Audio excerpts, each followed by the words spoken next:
Senang sekali bisa bertemu dengan Bapak Ibu semua. Nah, setiap kali saya datang ke sebuah vision seminar, terus terang saya bersemangat sekali Bapak Ibu. Saya selalu bersemangat sekali.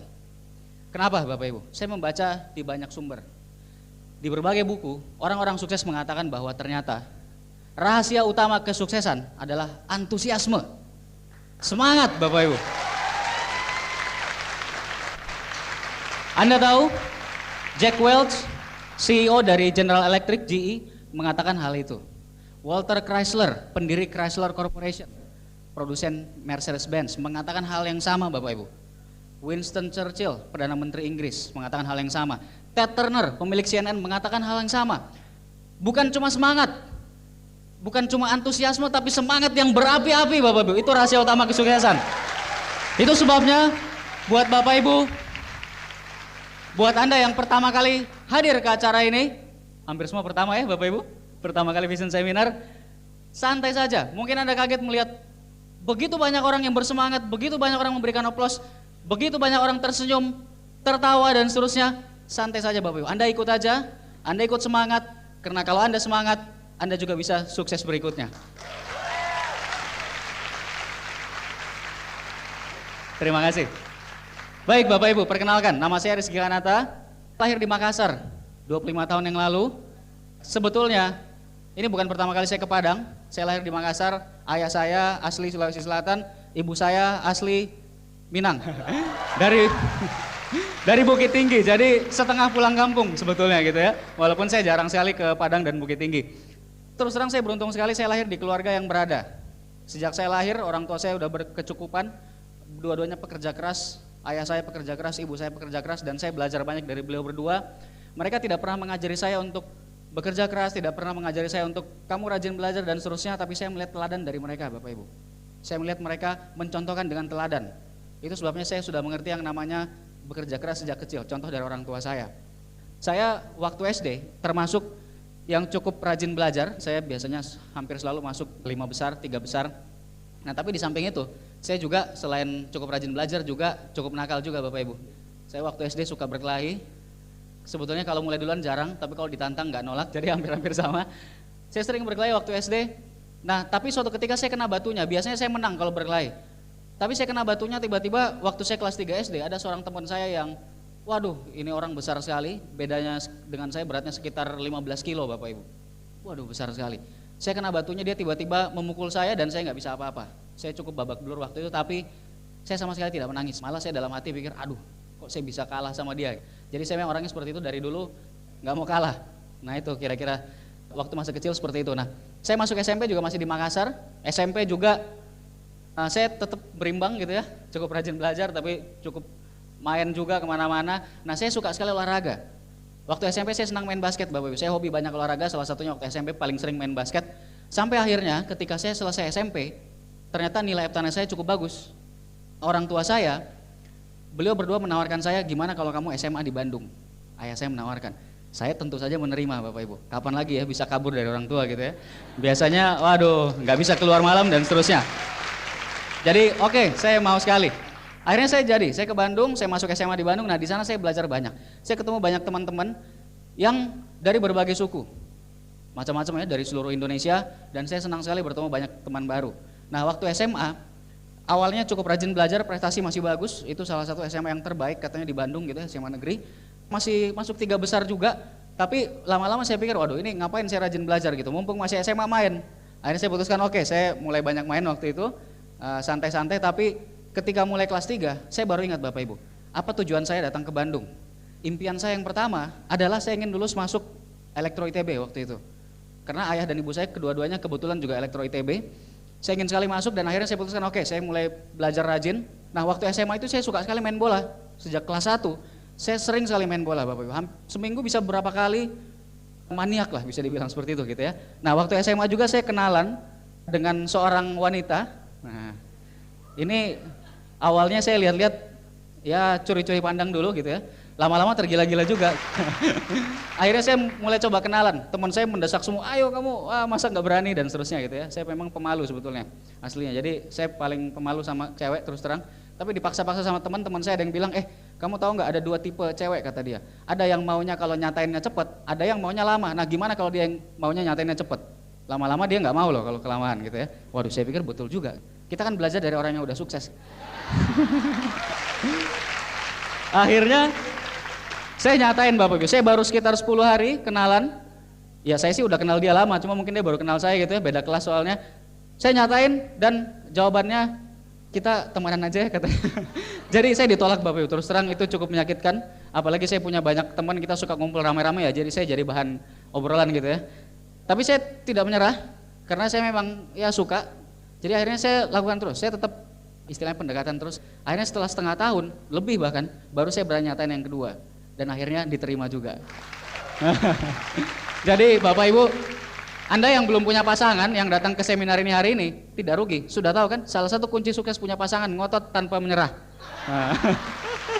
Oke, itu waktu SMA Bapak Ibu. Jadi kelas 3 akhirnya saya mulai banyak meninggalkan main-main saya. Nah, kecuali main bola, terus terang main bola jalan terus. Main yang lain ditinggalin semua, saya fokus waktu itu mau MPTN, tapi main bola jalan terus. Nah yang kasihan ini, karena saya tiap Sabtu dan Minggu, Anda tahu ya, Liga Inggris, Liga Italia dan banyak lagi, saya nggak pernah malam mingguan, jadi kasihan juga yang mau tadi ya.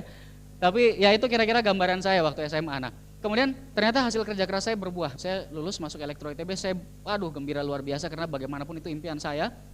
Nah tapi setelah masuk, saya bingung, ini udah masuk nih, impian saya cuma masuk gitu. Akhirnya ya udah saya jalan, saya tetap main bola, tetap berkenalan, ya tetap belajar juga. Tapi karena saya tidak banyak termotivasi ya hasilnya biasa-biasa aja. Saya ingat sekali Bapak Ibu, ketika tahun ketiga, sudah mau masuk ke tahun keempat ya, tahun ketiga, waktu akan ujian akhir, salah seorang teman saya, betul-betul saya respect sekali kepada beliau. Beliau ini istilahnya seorang jenius Bapak Ibu, memang sangat jenius orangnya. Dan tapi jangan Anda bayangkan orang yang jenius yang wah pakaiannya rapi, kemudian pakai kacamata gitu ya, jalannya gini-gini. Tidak seperti itu teman saya ini. Beliau ini jenius, dibilang master di jurusan kita. Anda bisa bayangkan ya, Elektro ITB master itu kayak apa kira-kira. Teman saya suka sekali dekat-dekat dengan beliau, apalagi kalau ujian. Kalau ngerjain tugas saya pasti ke tempatnya dan seterusnya. Satu ketika, akhir tahun ketiga, beliau datang ke kosan saya, ke tempat saya. Jarang sekali loh Bapak Ibu beliau datang, biasanya kan saya yang ke tempat beliau. Saya yang minta gitu ya, minta contekan dan seterusnya. Nah, kali ini beliau datang, saya sebenarnya sudah heran. Beliau telepon dulu, "Ki, kamu lagi di kosan ya?" "Iya." "Gua ke sana ya," katanya. "Oh gitu, ya udah kesini aja."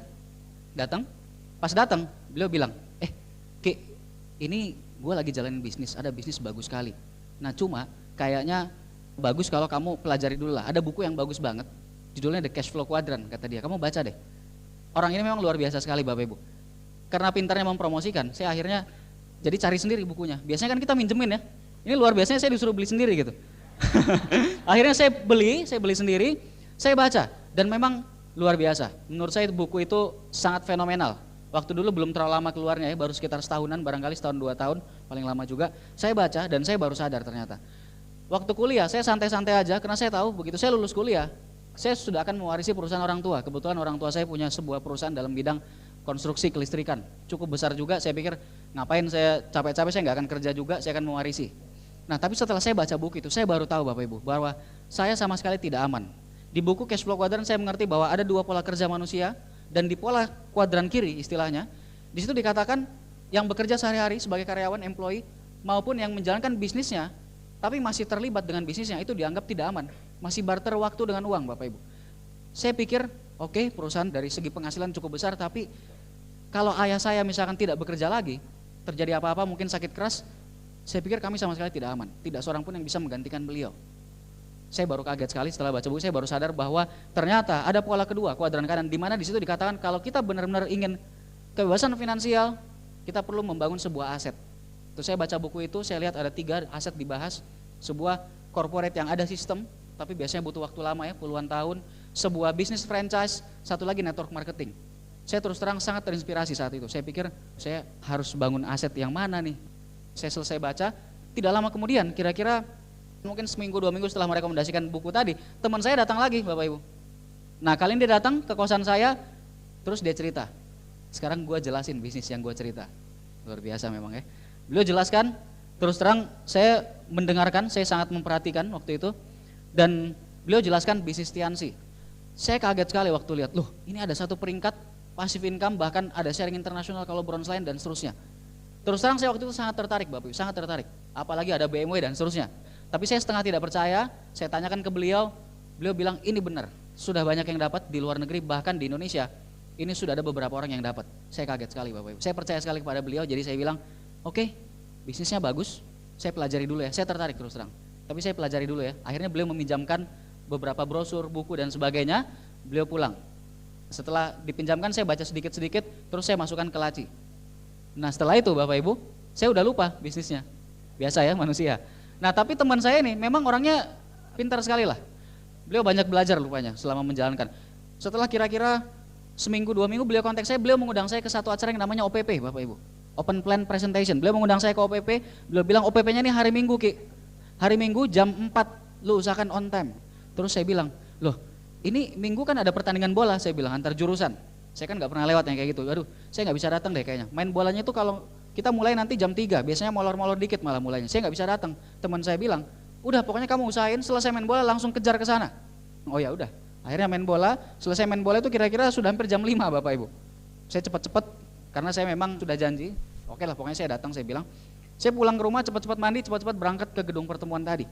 Ketika saya sampai di gedung pertemuan Bapak Ibu, saya masuk, waktu itu adalah OPP Akbar di Bandung. Waktu itu Bandung udah besar sekali. OPP aja itu jumlah yang hadir 4 kali dari acara kita hari ini. 1000-an orang, sorry bukan 4 kali, 2 kali. Jadi 1000-an berapa, 1500-an barangkali. Saya masuk, banyak sekali orang, panggungnya jauh di depan, saya nggak bisa lihat apa-apa, banyak yang sudah berdiri di belakang. Saya masuk cuma dengar-dengar suara-suara nggak jelas 5 menit, setelah itu bubar semua orang pulang. Terus terang Bapak Ibu, saya tidak dapat apa-apa di acara tadi, saya tidak dapat apa-apa, tapi saya pulang dengan bersemangat sekali. Kenapa? Saya lihat bisnis ini bisnis apa? Saya nggak tahu bisnisnya pun, tidak lihat OPP-nya, saya udah tahu bahwa saya akan jalankan terus karena saya melihat begitu banyak orang yang sangat serius menjalankan usaha ini. Akhirnya saya putuskan, oke, saya akan jalankan. Saya bilang ke teman saya tadi, oke, saya mau jalan, saya mau join, tapi ini belum punya duit. Walaupun keluarga kami berada Bapak Ibu, tapi saya dididik dengan cukup keras gitu ya, duitnya tiap bulan pas-pasan, pas habis, bukan pas mau beli mobil ada uangnya gitu ya, pas habis maksudnya. Jadi saya nggak punya uang terus terang. Saya bilang ke beliau, saya telepon ayah dulu, saya telepon ayah saya.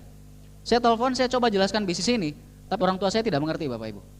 Mereka berpikir bisnis ini sama dengan konsep bisnis yang ada di luaran. Saya untuk menjelaskannya susah, karena lewat telepon. Saya menelpon ke Makassar gitu ya. Akhirnya ayah saya bilang, ayah saya cuma ketawa, oh udahlah kamu nggak usah pikirin itu, kamu kuliah aja terus. Akhirnya saya tutup teleponnya, selesai. Tapi saya ngotot, udah tahu ya, saya ngotot, besoknya saya telepon lagi. Masih nggak boleh. Besoknya saya telepon lagi, ketika saya menelpon ketiga kali, saya dimarahi habis-habisan. Dan terus terang, ini sekarang bisa ketawa-ketawa, dulu saya benar-benar dimarahin. Saya sekitar 45 menit ditelepon interlokal dari Makassar cuma buat dimarahi Bapak Ibu. Waktu itu saya cukup shock juga, ibu saya malah sampai mengatakan, kamu ini udah dibesarkan, dikirim jauh-jauh, nggak mau dengerin orang tua. Itu cukup shock buat saya. Nah akhirnya saya putuskan, oke, saya tidak akan kontak lagi. Tapi setelah saya pikir lagi, saya bilang ini masa depan saya lihat bisnisnya bagus, saya akan coba jalankan. Akhirnya Bapak Ibu, walaupun tidak ada duit, saya memutuskan untuk jalan. Tapi kelupaan lagi, karena nggak ada duit, biasa manusia.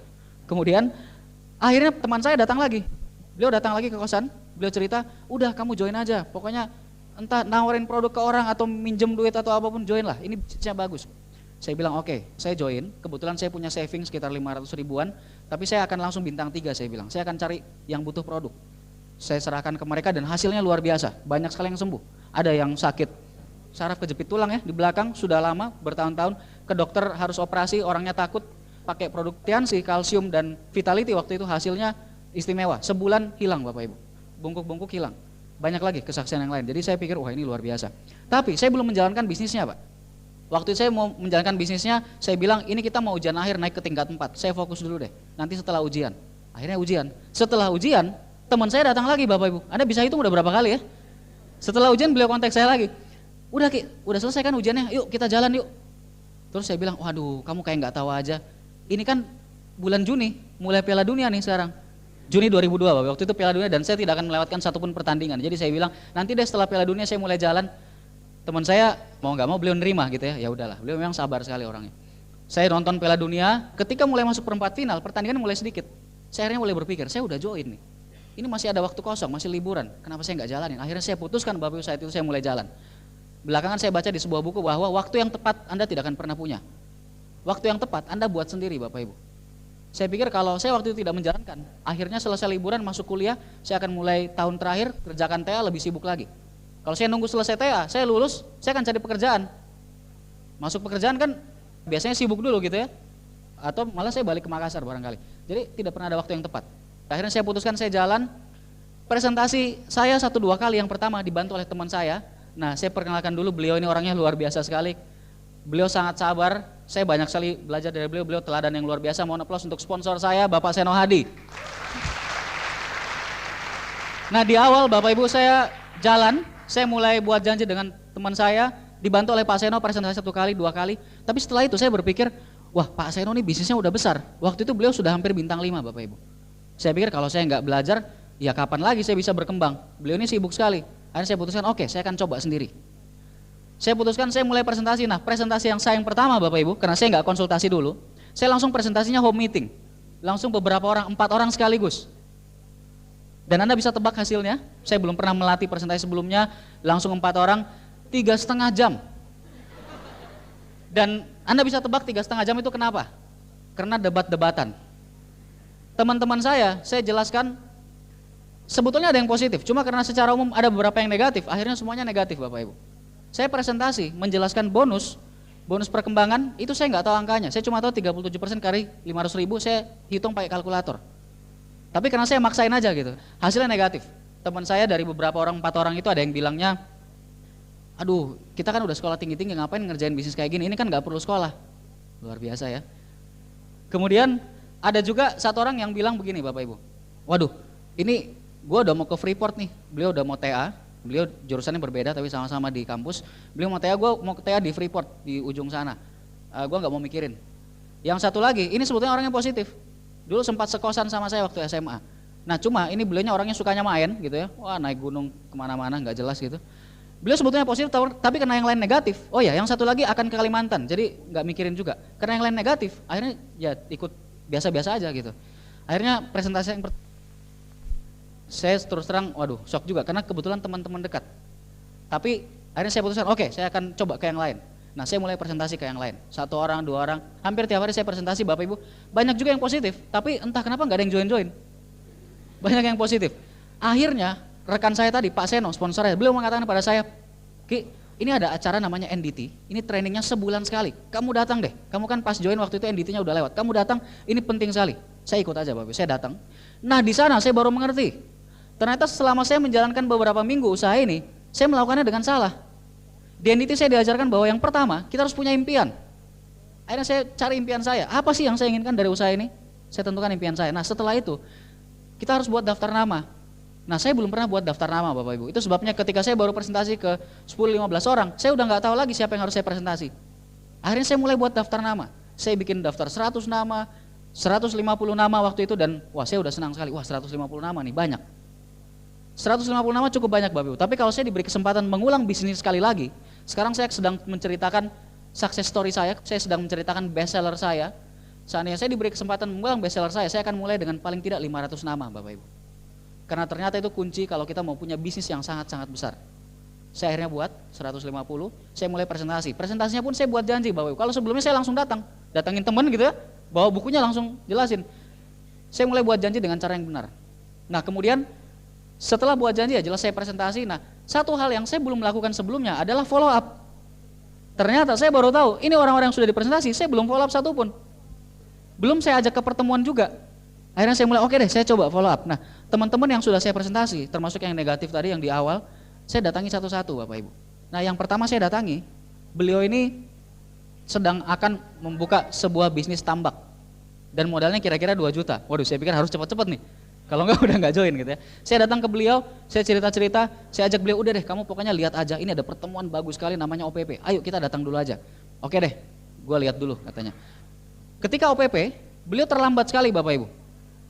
Saya nungguin terus, beliau terlambat, akhirnya beliau datang waktu itu sudah 4:30 lewat. Dan kita di jalan lagi butuh waktu sekitar 20 menit, setengah jam. Ketika kita sampai ke gedung OPP, pas kita naik tangga mau masuk ke gedung, pintunya terbuka lebar dan orang-orang keluar semua. Bapak Ibu bisa bayangkan saya udah stres berat, aduh udah selesai lagi acaranya. Tapi saya pikir, oh iya, saya coba kenalkan dengan upline saya, dengan Pak Seno. Dan ada 1 orang lagi upline saya, beliau sekarang upline Silver Lion saya, Bapak Erick Yong. Saya perkenalkan, saya bilang, yuk kita kenalan dulu deh, saya kenalin ini ada orang yang luar biasa, masih muda. Beliau cuma kira-kira setahun lebih tua dari kita, tapi bisnisnya berkembang pesat. Pak Erick Yong waktu itu bintang 6 Bapak Ibu. Bonusnya sekitar 3 jutaan, saya ingat sekali waktu itu. Saya pertemukan dengan Bapak Erick Yong, saya cuma duduk diam dengerin. Saya udah lupa Pak Erick Yong ngomong apa, cuma ngacung-ngacungin buku sambil ngomong. Tapi pas saya jalan pulang dengan teman saya ini, beliau bilang, kayaknya saya join deh Ki. Luar biasa Bapak Ibu, saya pikir ini apa yang terjadi. Saya tidak tahu apa yang terjadi, pokoknya saya cuma melakukan apa yang diajarkan oleh sistem. Di NDT diajarkan ajak pertemuan, kenalkan dengan apa dan seterusnya.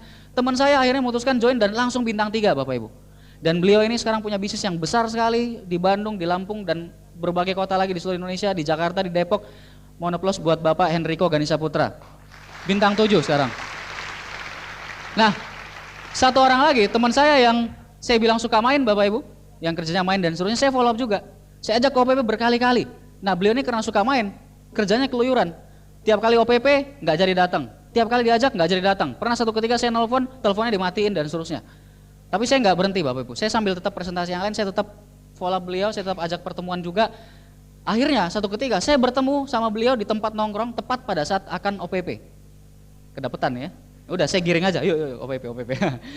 Beliau datang, oke deh, gue datang katanya. Tapi gue nggak janji ya, cuma datang aja. Ya, datang masuk OPP. Nah, sayang sekali Bapak Ibu, nasib saya malang sekali. Waktu itu adalah OPP, istilahnya tempat latihan, OPP kecil sekali, paling-paling cuma sekitar 30-40 orang. Yang presentasi adalah bintang 5 baru. Dan terus terang presentasinya buruk sekali Bapak Ibu. Saya udah stres berat, aduh udah deh, ini udah nggak akan join.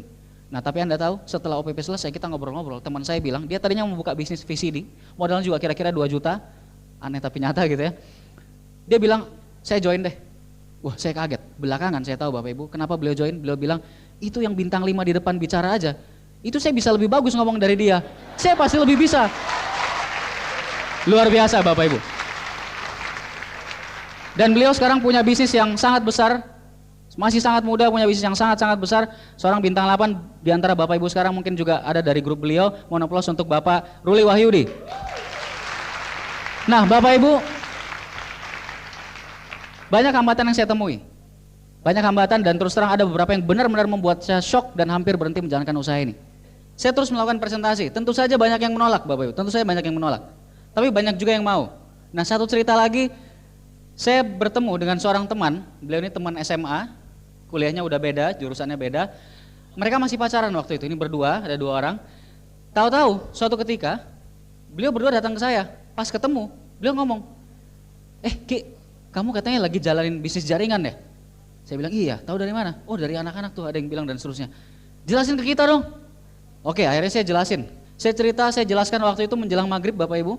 Terus terang tempat itu tidak ada penerangan, jadi dekat-dekat ke akhir itu udah nggak kelihatan. Saya cuma cerita, ngomongnya aja yang kedengeran barangkali. Tapi mereka berdua tertarik.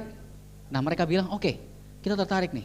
Kalau gitu lu datang OPP. Di situ bagus sekali, nanti jelaskan lebih detail, nanti kita bisa lihat orang-orang yang udah pengalaman, mereka yang udah sukses berbicara nanti di situ. Kemudian menjelang OPP, saya telepon beliau berdua, saya ajak datang. Wah mulai nih, diajak datang langsung bilang, waduh lagi sibuk nih minggu ini lagi mau ujian nih, waduh nggak bisa deh. Terus kemudian saya kontak lagi, habis itu masih sibuk juga Bapak Ibu. Saya kontak terus, akhirnya satu ketika beliau bilang oke deh kita datang, kebetulan minggu ini kita berdua bisa datang. Pada hari H Bapak Ibu, sejam sebelum acara saya telepon, lu jadi datang kan? Ya udah datang on time ya. Iya, kita udah mau berangkat kok. Wah, saya udah senang sekali, Bapak. Saya udah gembira sekali. Tapi begitu acara mulai, 1/4 jam, setengah jam, 1 jam, belum datang-datang. Selesai acara, beliau berdua belum datang. Akhirnya saya telepon setelah acara, lu kan katanya mau datang. Gimana sih udah ditungguin? Terus beliau bilang, "Iya, kita datang nih. Kita masuk ke ruangan." Ternyata Bapak Ibu, beliau datang ke OPP yang salah. OPP grup yang berbeda. Tapi hasilnya setelah itu beliau join Bapak Ibu. Luar biasa, saya banyak sekali mengalami hal-hal yang istilahnya tidak masuk akal. Dan beliau berdua, yang pasangan ini sekarang beliau sudah menikah, bahkan sudah hampir punya anak yang kedua. Bapak Ibu saya yakin banyak dari Anda yang juga grup beliau di sini. Mohon aplaus yang luar biasa untuk Bapak Himawan Santosa dan Ibu Anggina. Bintang 8 Bapak Ibu. Saya mengalami banyak penolakan terus terang, tapi saya orangnya cuek Bapak Ibu. Saya belajar dari Pak Louis Tenden ketika saya baru menjalankan usaha ini beberapa minggu. Ketika itu beliau bicara di Vision Seminar di Bandung.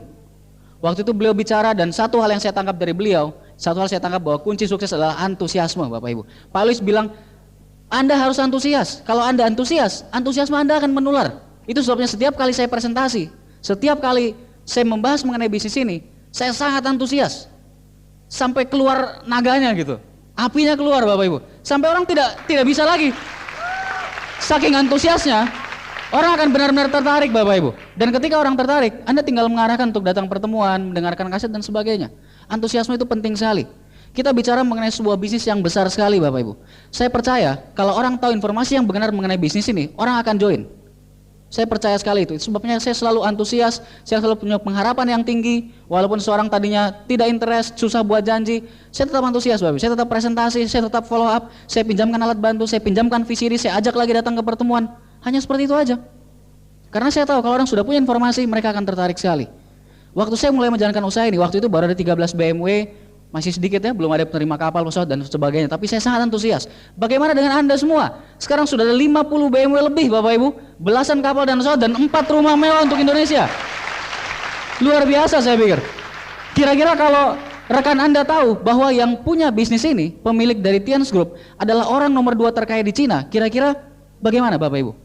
Yang penting antusias menurut saya, informasi, sampaikan informasinya. Itu sebabnya saya tidak peduli. Kalau ada yang menolak, saya jalan terus. Orang yang ke-20 yang menolak Bapak Ibu, itu berbeda dengan yang ke-21. Mereka nggak pernah janjian untuk tidak join gitu. Yang ke-21 berbeda Bapak Ibu, orang ke-22 berbeda lagi, jadi jalan aja terus. Itu yang saya pelajari dari usaha ini. Usaha ini sebetulnya mirip dengan dunia sehari-hari. Tidak semua akan jadi insinyur elektro seperti saya, tidak semua orang akan jadi insinyur misalkan sipil, tidak semua orang akan jadi dokter, tidak semua orang akan jadi pengusaha. Lakukan aja, kalau ada yang menolak ya memang mungkin seperti itu. Simpel sekali. Saya akhirnya mulai melakukan. Saya menjalankan usaha ini, saya sampai bintang 5 waktu itu masih di Bandung. Saya belum mulai keluar kota sampai saya bintang 5. Ketika saya akan masuk ke bintang 6, saya sudah mulai harus keluar kota. Saya mulai mengembangkan bisnis saya ke Jakarta, ke Depok, ke Bogor, dan beberapa kota yang dekat. Nah, pada saat bintang 6 saya dapat satu masalah yang cukup besar. Waktu itu, ibu saya kebetulan berkunjung ke Bandung. Sampai detik itu, orang tua saya belum tahu saya menjalankan usaha ini. Ibu saya datang. Kalau ibu datang ya tentu saya harus menemani gitu ya, dan saya tidak punya waktu untuk menemani. Saya presentasi, datang pertemuan dan kemana-mana. Akhirnya saya terpaksa mengaku kepada ibu saya. Saya mengaku bahwa saya menjalankan usaha ini, saya presentasi kepada ibu saya, dan seperti yang saya bilang Bapak Ibu, kalau informasinya sampai dengan benar, orang akan percaya, dan ibu saya menerima. Beliau percaya, beliau bilang, ya udah kamu jalankan aja. Ternyata kamu jalanin terus dan hasilnya cukup bagus, kamu jalanin. Nah tapi yang jadi masalah Bapak Ibu, ketika ibu saya kembali ke Makassar, ayah saya tidak setuju, saya tidak bisa menjelaskan ke beliau. Nah itu yang jadi masalah besar buat saya. Saya tahu, Bapak Ibu pasti tahu bahwa usaha ini butuh banyak pengorbanan, butuh kerja keras. Di samping hambatan itu, ayah saya sangat tidak menyetujui. Setiap hari setelah subuh saya ditelepon, kamu gimana? Bisnisnya masih dijalanin? Udah berhenti aja, selesaiin aja kuliahnya. Kamu gimana? Setiap pagi Bapak Ibu, itu betul-betul cobaan mental buat saya. Orang tua saya tidak pernah setuju, bahkan ayah saya sampai akhirnya mengatakan, kalau kamu mau BMW, kamu lulus aja Bapak belikan satu. Terus terang, itu cobaan yang berat buat saya, tapi saya jalan terus Bapak Ibu. Akhirnya ketika saya akan bintang 7, saya mulai banyak sampai keluar pulau, saya ikut mengembangkan juga Lampung, bolak-balik. OPP di Bandung aja seminggu sampai 2 kali. Kemudian setelah OPP yang hari Jumat, saya langsung ke stasiun bus Jumat malam, kebetulan Sabtu tidak ada kuliah. Jumat malam saya langsung ke Lampung, sampainya Sabtu pagi, siangnya langsung OPP. Demikian seterusnya berminggu-minggu Bapak Ibu, paling tidak setengah tahun seperti itu. Belum lagi kota-kota yang lain Bapak Ibu. Saya betul-betul menggunakan semua waktu luang saya untuk menjalankan usaha ini. Saya sempat tidak pernah bersosialisasi dengan teman kosan saya, kecuali mereka yang join di bisnis ini tentunya. Saking tidak sempatnya Bapak Ibu, kan tidak mau. Saya pulang tiap hari biasanya di atas jam 12 malam, karena dari pagi sampai siang, kadang-kadang sampai sore saya pakai kuliah, mengerjakan TA dan seterusnya, sore sampai malam. Biasanya after midnight saya menjalankan usaha ini Bapak Ibu.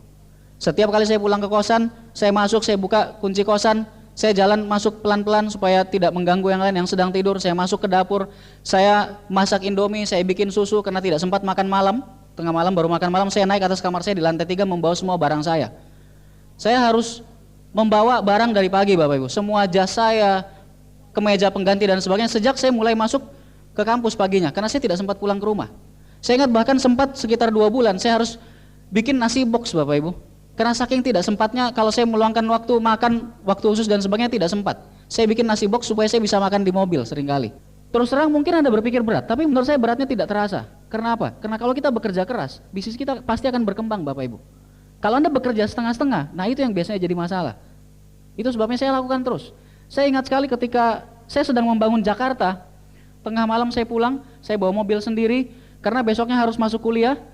Saking capeknya Bapak Ibu, Ketika masuk ke pintu tol, sudah masuk Bandung, pintu tol, itu cuma paling-paling 1-2 kilo dari kosan saya, mungkin paling cuma sekitar 20 menit, saya tidak kuat lagi. Saya akhirnya meminggirkan mobil saya berhenti tidur di dekat pintu tol.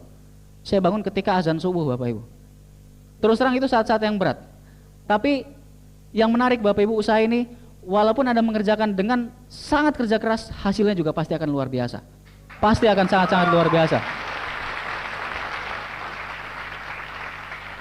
Saya mulai merasakan hasilnya ketika saya mulai bintang 7 Bapak Ibu.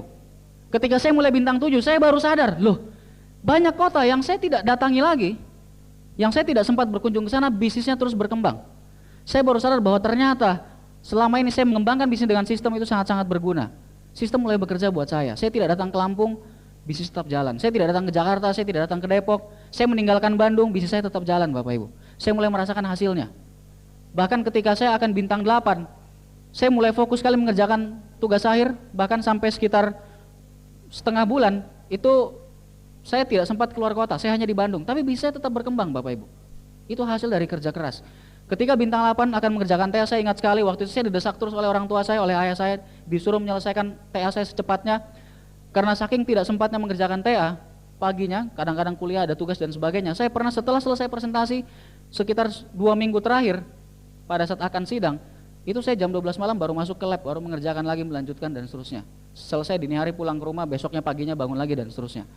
Tapi saya merasakan sekali Bapak Ibu, ketika saya sidang, kemudian saya lulus, saya merasakan sekali benar-benar hidup berubah.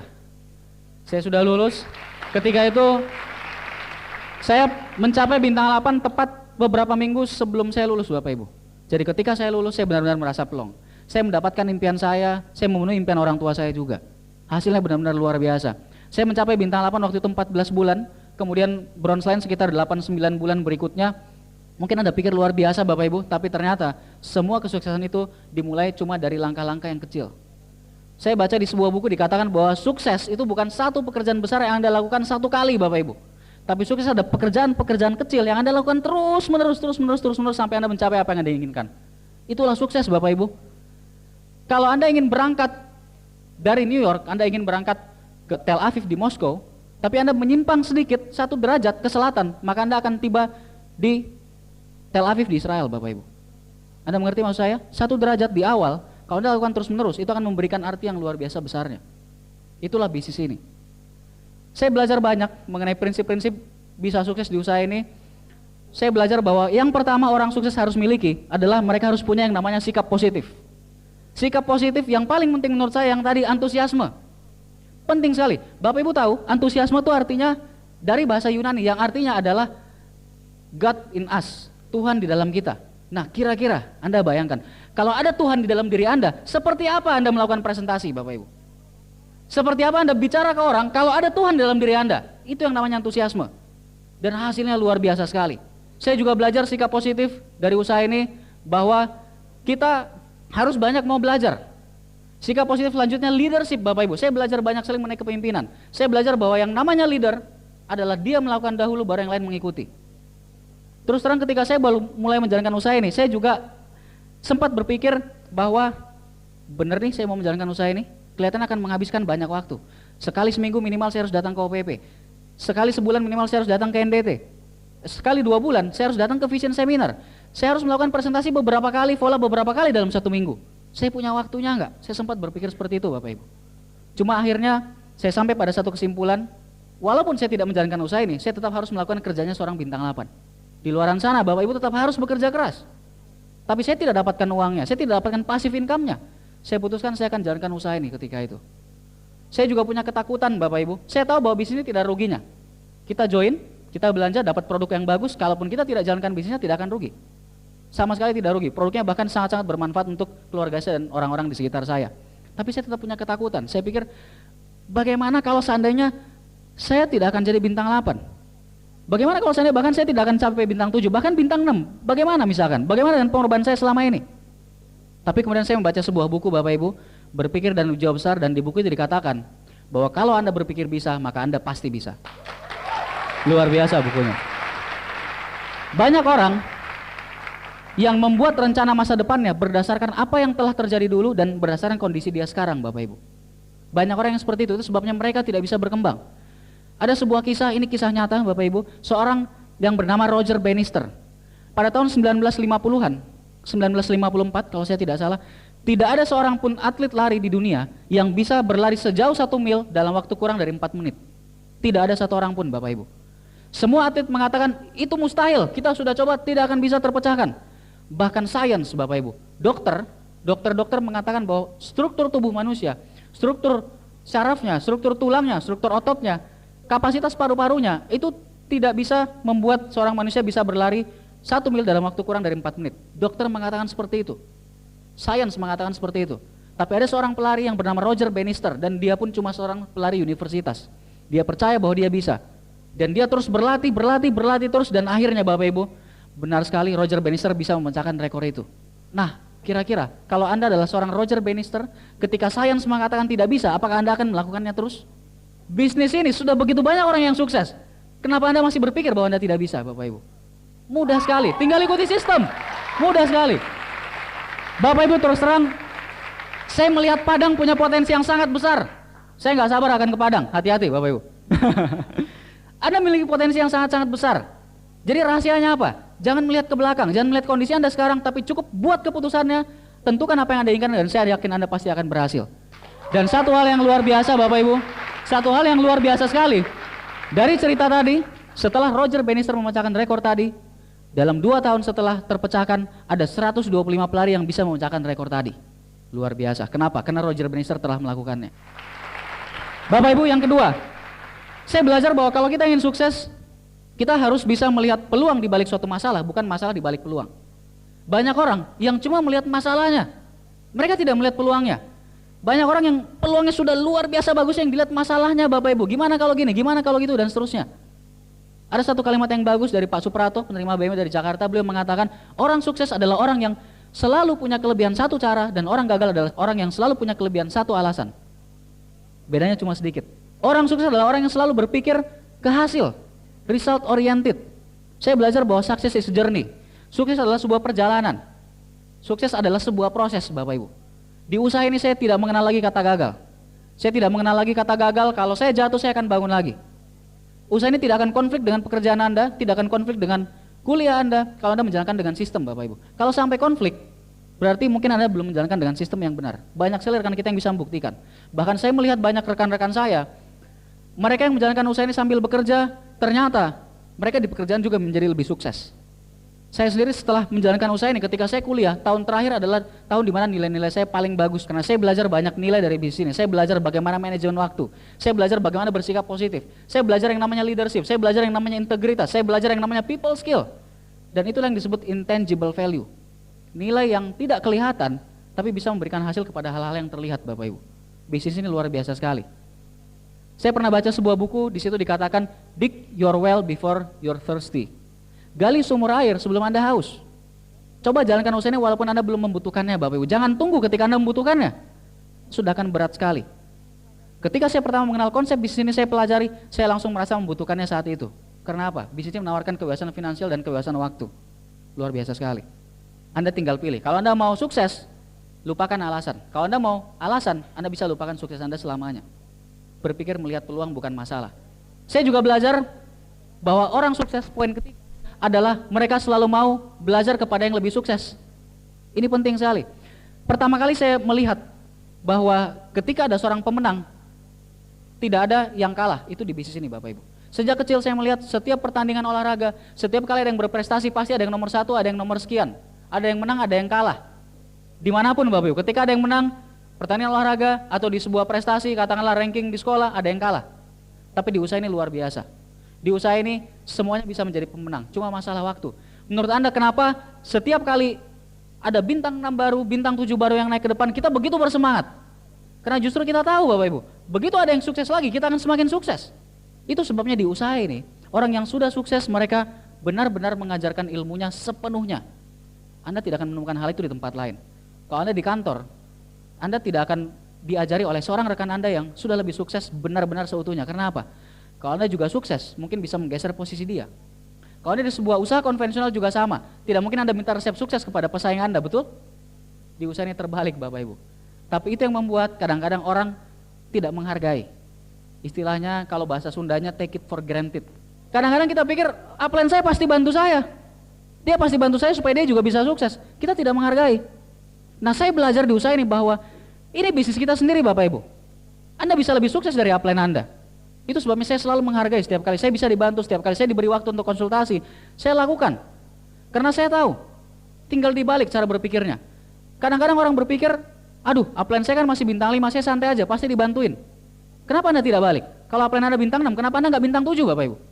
Kalau upline Anda bintang 7, kenapa Anda nggak bronze lion sekalian? Bisnis kita sendiri. Ada satu cerita yang bagus sekali, saya pernah mendengarkan ceritanya di sebuah training, kisah mengenai 3 orang sekawan. Mereka ini dari desa, dekat teman permainan sejak kecil. Nah, ketika beranjak dewasa, satu di antara mereka pergi ke kota.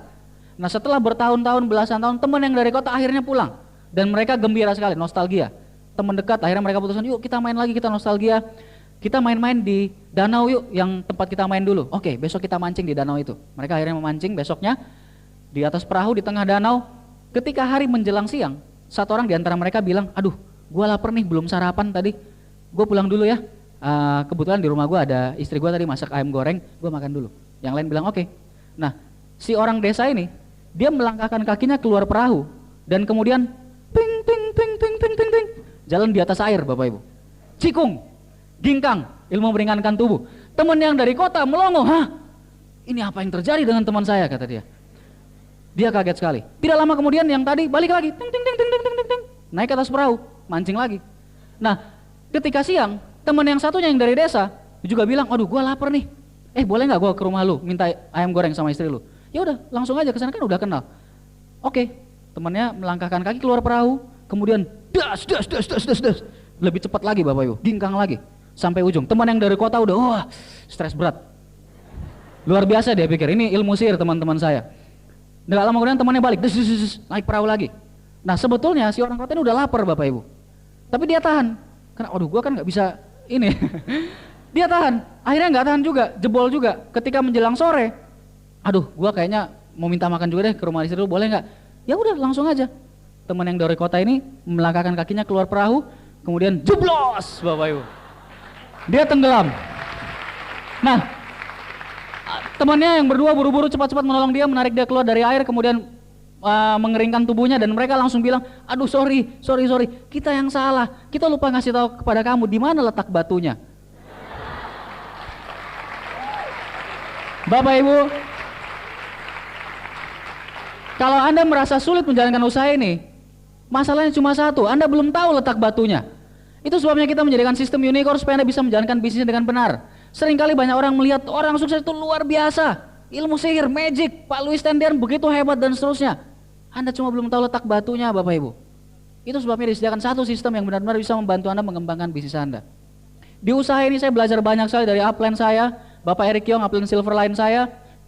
Sejak pertama saya menjalankan usaha ini, Pak Eric sudah mengatakan, Rizky, kalau kamu mau berhasil, dalam 2 tahun ini kamu harus melakukan seperti ini. Dalam 1 bulan ke depan kamu harus melakukan seperti ini. Minggu depan kamu harus melakukan seperti ini. Sehari-harinya kamu harus melakukan seperti ini. Dan saya lakukan Bapak Ibu. Saya tinggal mengikuti pola orang sukses. Sudah ada polanya. Anda berkumpul dengan orang-orang yang lebih sukses supaya Anda bisa mempelajari kebiasaannya. Kebiasaanmu bisa membuatmu hancur atau membuatmu menjadi sukses. Itu saya baca di sebuah buku. Dan di awal kita yang membentuk kebiasaan itu, nantinya kebiasaan akan membentuk kita.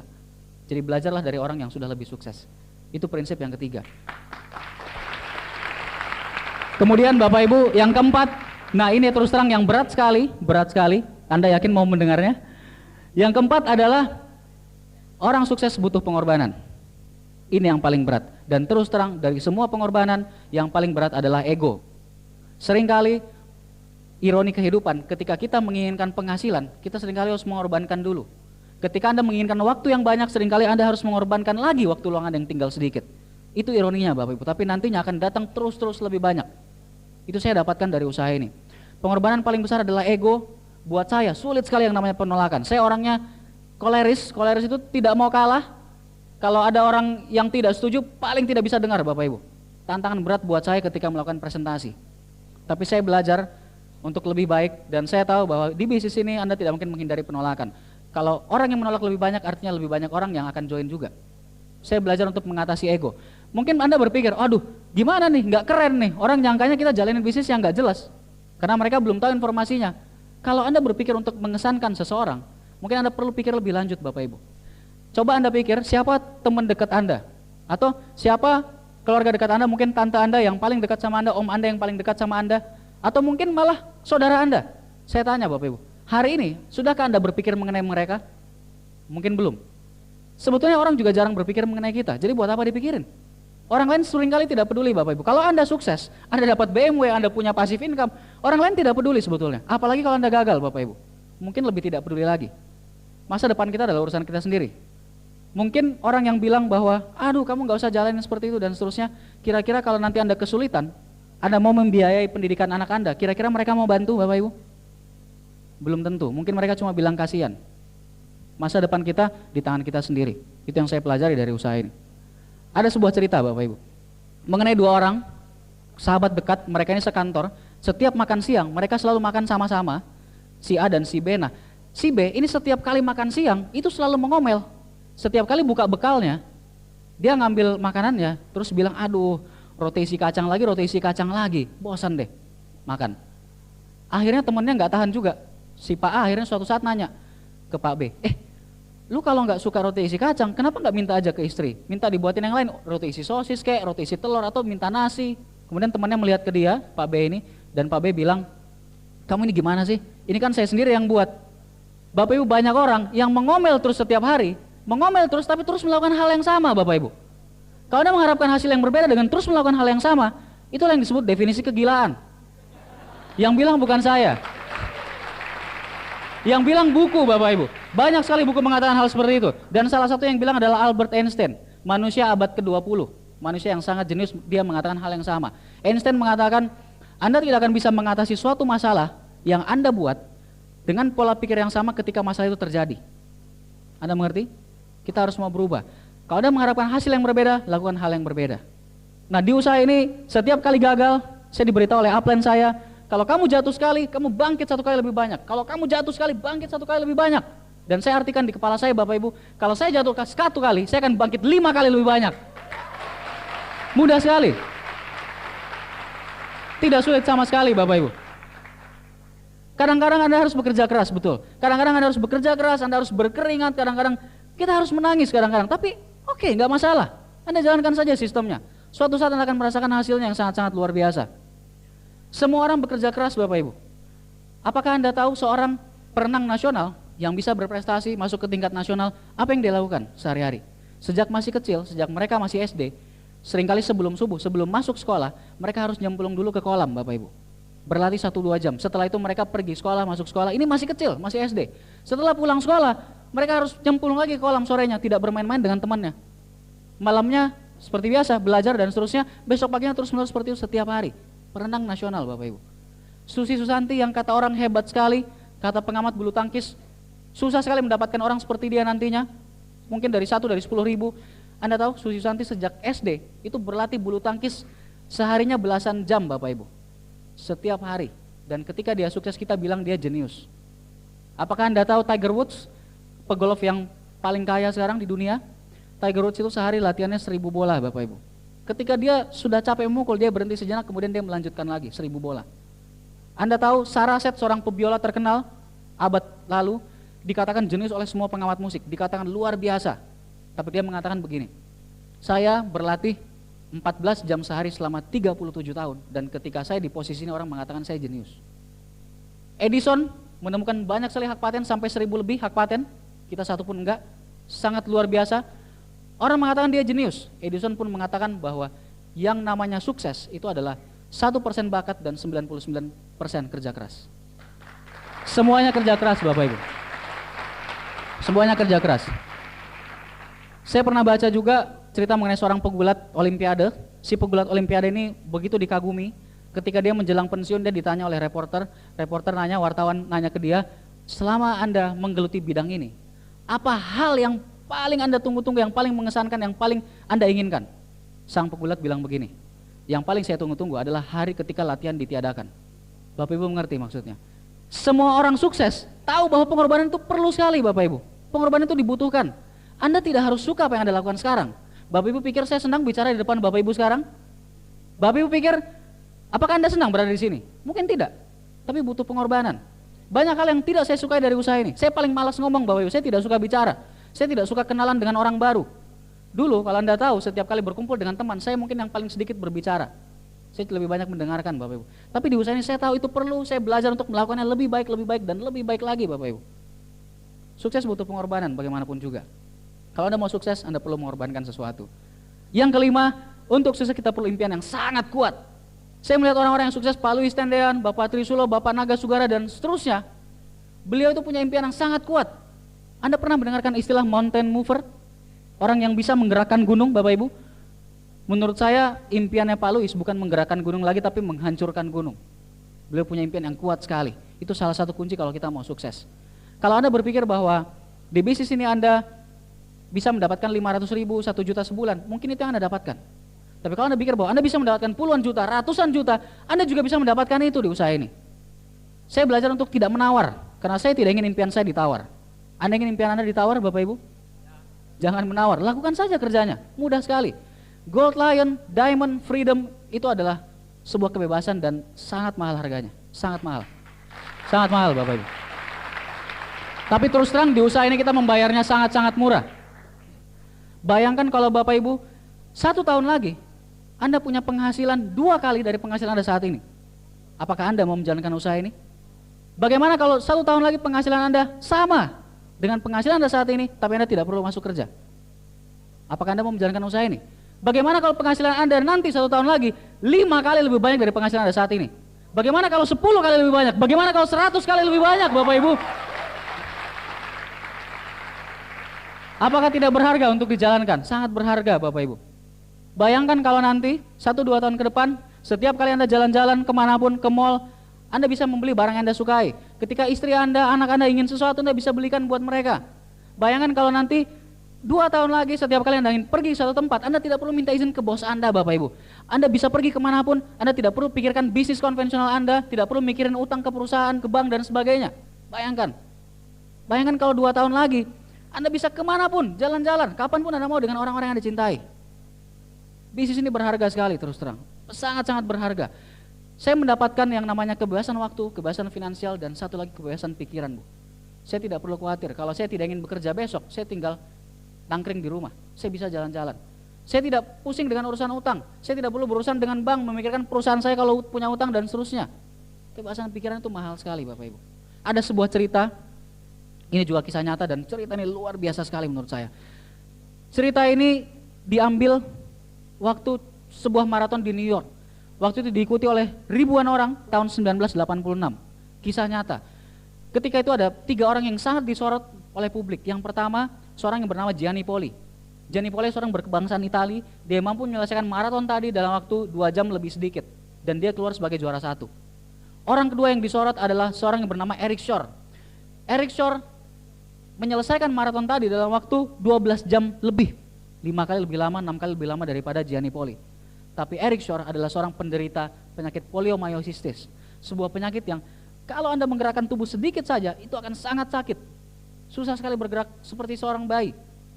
Tapi Eric Shore mampu melakukan maraton tadi. Menurut Bapak Ibu, siapa di antara mereka berdua yang punya komitmen lebih kuat? Menurut saya Bapak Ibu dua-duanya.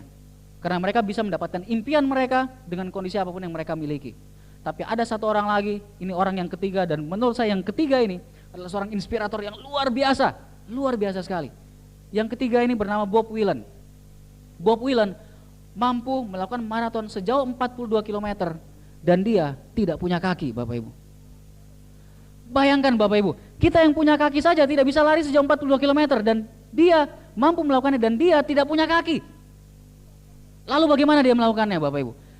Setiap kali Bob akan maju, dia bertumpu pada kedua tangannya, dia menegakkan tubuhnya tinggi-tinggi, melemparkan tubuhnya jauh-jauh ke depan, mendarat pada kedua tangannya, menegakkan tubuhnya tinggi-tinggi lagi, melemparkan tubuhnya jauh-jauh ke depan, demikian seterusnya Bapak Ibu. Demikian seterusnya. Luar biasa sekali. Dan sepanjang perjalanan, ayahnya terus menyemangati di samping Bob. Ayahnya terus mengatakan, ayo Bob, kamu bisa, come on Bob. One more step, 1 langkah lagi, one step at a time, 1 langkah lagi, 1 demi 1 langkah, 1 langkah lagi, 1 langkah lagi, 1 langkah lagi, 1 langkah lagi, 1 langkah lagi. Luar biasa sekali Bapak Ibu. Dan pada saat Bob akan mendekati garis finish, Ketika itu semua spanduk, semua banner sudah diturunkan. Karena dia melakukannya terlalu lama. Dia melakukannya 5 hari Bapak Ibu. Dia melakukannya terlalu lama. Tapi pada saat itu dia mencapai garis finish, ada jutaan penduduk Amerika yang menyaksikan melalui layar televisi, mendengarkan melalui radio, dan mereka semua memberikan aplaus untuk Bob. Ketika Bob masuk garis finish, dia begitu bangganya. Dia menegakkan tubuhnya tinggi-tinggi, dia melihat ke semua arah, ke kiri, ke kanan, ke depan, dia memandang ke semua arah, begitu bangganya Bapak Ibu. Dan kemudian seorang reporter menghampiri Bob. Sang reporter kemudian bertekuk lutut di depan Bob, kemudian dia bertanya, "Bob, Anda adalah atlet yang luar biasa, apa rahasianya?" Bob dengan lantang menjawab, "Anda harus punya impian, Anda harus bersikap positif, Anda harus mau bekerja keras, Anda harus punya support group yang kuat." Anda ingat ayahnya Bapak Ibu, Anda ingat unicorn. Kemudian sang reporter melihat ketika Bob melepaskan sarung tangannya, sarung tangan itu penuh dengan darah. Tangan Bob penuh dengan luka Bapak Ibu, penuh dengan darah. Dan sang reporter bertanya, "Bob, apa yang membuat Anda bisa menahan rasa sakit di tangan Anda sejauh 42 km ini?" Bob kemudian menegakkan tubuhnya, dia menjawab, "Saya tidak pernah merasakan rasa sakit di tangan saya selama saya tidak melepaskan pandangan saya dari garis finish. Saya tidak pernah merasakan rasa sakit di tangan saya selama saya tidak melepaskan pandangan saya dari finish line itu." Bapak Ibu, apapun impian Anda, pastikan impian itu kuat. Anda mau melakukan apa saja untuk bisa mendapatkannya. Apapun impian Anda ingin menjadi diamond, apakah Anda ingin menjadi gold lion, apakah Anda ingin menginginkan freedom, apakah Anda melakukan untuk orang tua Anda, anak Anda, orang-orang yang Anda cintai seperti saya. Apapun impian Anda lakukan terus Bapak Ibu, Anda fight, Anda terus berjuang, jangan pernah menyerah, jangan pernah putus asa. Lakukan terus Bapak Ibu. Saya percaya, kalau Pak Luis dan Bu Feve bisa menjadi diamond, Anda juga bisa menjadi diamond. Saya percaya, kalau Bapak Naga Sugara bisa menjadi silver lion, Anda juga bisa menjadi silver lion. Kalau Bapak Eric Yong, kalau Bapak Ferdinand dan Bu Livia bisa menjadi silver dan bronze lion, Anda juga bisa Bapak Ibu. Saya percaya, kalau saya bisa, Anda juga pasti bisa. Dan semua leader di depan sini percaya. Tapi pertanyaannya Bapak Ibu, pertanyaan sebenarnya adalah, apakah Anda percaya? Kalau Anda percaya, Anda bisa mendapatkannya. Semoga Tuhan merahmati kita semua. Terima kasih, selamat sore.